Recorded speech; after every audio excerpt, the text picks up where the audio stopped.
تو کیا یہ سچ نہیں ہے کہ دنیا کے مالک نے ہم سے کہہ رکھا ہے کہ تم کسی وقت بھی یہاں سے نکالے جاؤ گے؟ کیا یہ سچ نہیں ہے؟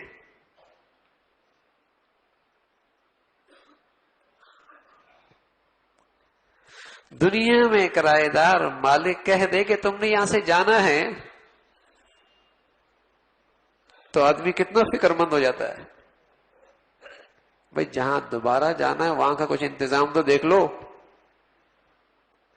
کیا دنیا کے مالک نے نہیں کہہ رکھا کہ تم نے یہاں سے جانا ہے، اور یہ بھی بتا دیا جب میں چاہوں گا تمہیں جانا ہوگا، پھر مہلت کوئی نہیں. یہ بھی کہہ رکھا ہے جب میں چاہوں گا تمہیں جانا ہوگا، مہلت بھی کوئی نہیں، اور واپسی بھی کوئی نہیں. یہ بھی کہہ رکھا ہے.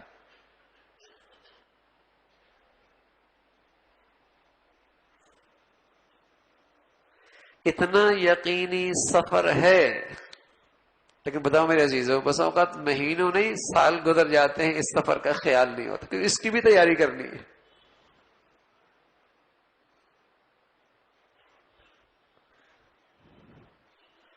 چھوٹے موٹے سفر ہیں، کیسی تیاری ہے، اور اتنا طویل سفر ہے اور کسی وقت بھی شروع ہو سکتا ہے.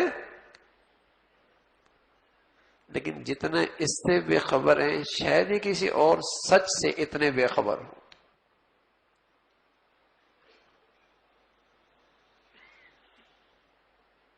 یقینی ہے.